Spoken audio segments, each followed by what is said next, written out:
শুনলে মনে হতে পারে এটি কোনো যুদ্ধভিত্তিক সিনেমার গল্প, কিন্তু ঘটনাটি বাস্তব, আর সেটি ঘটেছিল ফুটবল ইতিহাসের সবচেয়ে গুরুত্বপূর্ণ এক দিনে।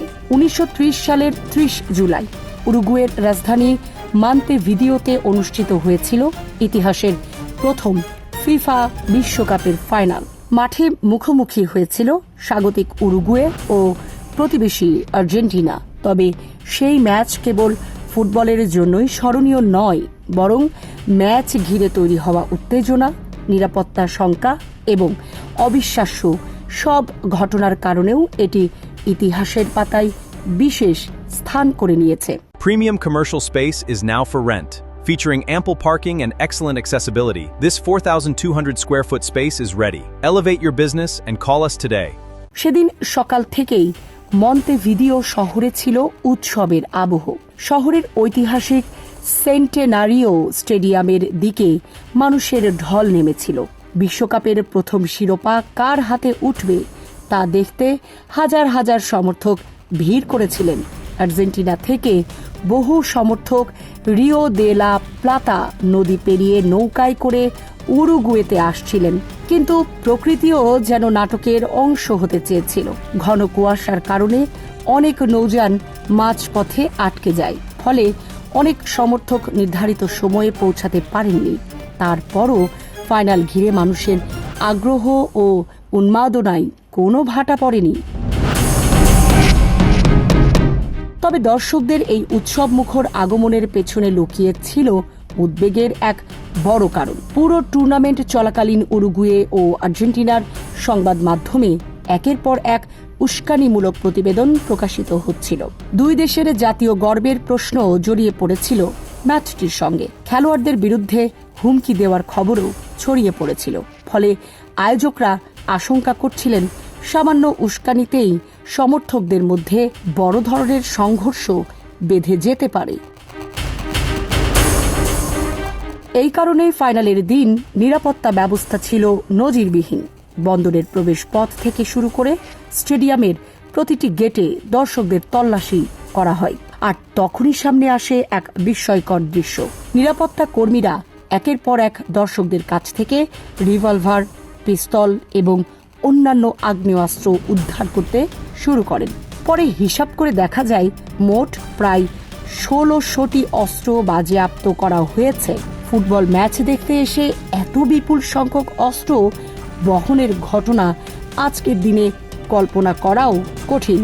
কিন্তু সে সময় দুই দেশের সমর্থকদের মধ্যে উত্তেজনা এতটাই তীব্র ছিল যে অনেকেই নিজেদের নিরাপত্তা বা সম্ভাব্য সংঘর্ষের কথা ভেবে অস্ত্র সঙ্গে নিয়ে এসেছিলেন। পরিস্থিতির গুরুত্ব বোঝাতে আরেকটি ঘটনা উল্লেখ করা যায়। ম্যাচ পরিচালনার দায়িত্বে ছিলেন বেলজিয়ামের রেফারি জন ল্যাঙ্গেনাস। তিনি ম্যাচের আগে নিরাপত্তা পরিস্থিতি দেখে এতটাই আতঙ্কিত হয়ে পড়েছিলেন যে আয়োজকদের কাছে বিশেষ শর্ত জুড়ে দেন। কোনো ধরনের সহিংসতা বা বিশৃঙ্খলা দেখা দিলে যেন তিনি দ্রুত দেশ ছেড়ে পালাতে পারেন। সেজন্য একটা নৌকার ব্যবস্থা রাখার অনুরোধ করেন। ইতিহাসে খুব কম রেফারির ক্ষেত্রেই এমন ঘটনা ঘটেছে। ম্যাচের আগে নিজের জীবন নিয়ে শঙ্কিত হয়ে পালানোর পথ নিশ্চিত করতে চাওয়া সেই রেফারির ঘটনা আজও বিশ্বকাপ ইতিহাসের অন্যতম আলোচিত বিষয়। নিরাপত্তা নিয়ে উদ্বেগের মাত্রা এতটাই ছিল যে স্টেডিয়ামের চারপাশে বেয়োনেট লাগানো রাইফেলধারী সশস্ত্র রক্ষী মোতায়েন করা হয়। শুধু গ্যালারি বা প্রবেশ পথেই নয়, দুই গোলপোস্টের পেছনেও দাঁড়িয়েছিলেন নিরাপত্তা রক্ষীরা। ফুটবল ম্যাচের নিরাপত্তা নয়, বরং যেন যুদ্ধক্ষেত্র পাহারা দেওয়ার প্রস্তুতি ছিল সেটি।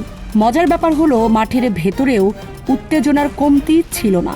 খেলা শুরু আগে দুই দলের মধ্যে বিতর্ক বেঁধে যায় কোন বল দিয়ে ম্যাচ হবে তা নিয়ে। সে সময় প্রতিটি দল নিজেদের পরিচিত বল ব্যবহার করতে চাইত। উরুগুয়ে ও আর্জেন্টিনা কেউই নিজেদের অবস্থান থেকে সরে আসতে রাজি ছিল না। শেষ পর্যন্ত আপোষের মাধ্যমে সিদ্ধান্ত হয় প্রথমার্ধে আর্জেন্টিনার বল এবং দ্বিতীয়ার্ধে উরুগুয়ের বল ব্যবহার করা হবে। ম্যাচ শুরু হওয়ার পর আর্জেন্টিনা দারুণ খেলতে থাকে। প্রথমার্ধ শেষে তারা 2-1 গোলে এগিয়েছিল। মনে হচ্ছিল প্রথম বিশ্বকাপের শিরোপা হয়তো তাদের হাতেই উঠতে যাচ্ছে, কিন্তু দ্বিতীয়ার্ধে দৃশ্যপট পুরো বদলে যায়। নিজেদের দর্শকদের সমর্থনে উজ্জীবিত উরুগুয়ে দুর্দান্ত প্রত্যাবর্তন করে। একের পর এক আক্রমণে আর্জেন্টিনার রক্ষণ ভাগ ভেঙে ফেলে তারা। শেষ পর্যন্ত 4-2 গোলের জয় নিয়ে প্রথম বিশ্বকাপের চ্যাম্পিয়ন হওয়ার গৌরব অর্জন করে স্বাগতিকরা। তবে খেলা শেষে হলেও উত্তেজনা শেষ হয়নি। উরুগুয়ের জয় এবং আর্জেন্টিনার পরাজয় দুই দেশের সমর্থকদের আবেগকে আরও উস্কে দেয়।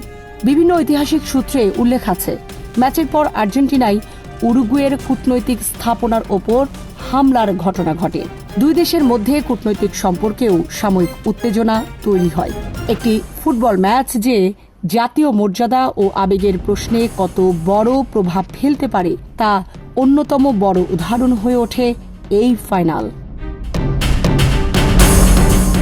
আসলে প্রথম বিশ্বকাপের পুরো আয়োজনই ছিল নানা নাটকীয়তায় ভরা। ফিফা তখন বিশ্বের 16টি দেশকে অংশগ্রহণের আমন্ত্রণ জানালেও দীর্ঘ ও ব্যয়বহুল সমুদ্রযাত্রার কারণে অনেক ইউরোপীয় দেশ অংশ নিতে রাজি হয়নি।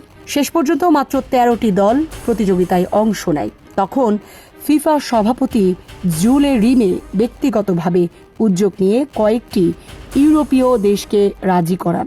শুধু তাই নয়, বিশ্বকাপের ট্রফিটিও তিনি নিজের সুটকেসে বহন করে জাহাজে করে উরুগুয়ে নিয়ে যান। ফ্রান্স, বেলজিয়াম ও রোমানিয়ার খেলোয়াড়রা বিখ্যাত কন্তে ভের্দে জাহাজে চড়ে দীর্ঘ সমুদ্রযাত্রা করে দক্ষিণ আমেরিকায় পৌঁছেছিলেন। প্রতিমধ্যে সেই জাহাজে ব্রাজিল দলও যোগ দেয়। জীবন অবাক না করলে কে করবে? 28% মিল্ক ফ্যাটের অবাক করার সাথে ফ্রেশ মিল্ক পাউডার। জীবন অবাক করুক প্রতিদিন। আজকের বিশ্বকাপ, যেখানে আধুনিক প্রযুক্তি, কঠোর নিরাপত্তা ব্যবস্থা এবং বিলিয়ন ডলারের আয়োজনের প্রতীক, সেখানে প্রথম বিশ্বকাপ ছিল একেবারেই অন্যরকম। সেখানে ছিল দীর্ঘ সমুদ্রযাত্রা, কূটনৈতিক টানাপোড়েন, সংবাদ মাধ্যমের উস্কানি, মাঠে সশস্ত্র নিরাপত্তা বাহিনী, রেফারির পালানোর নৌকার দাবি এবং দর্শকদের কাছ থেকে উদ্ধার হওয়া 1600 অস্ত্র।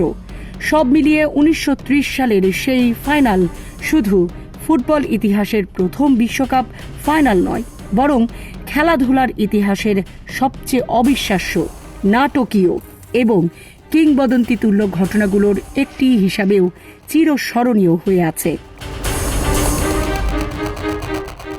সামরিনা প্রীতি, ঢাকা এক্সপ্রেস।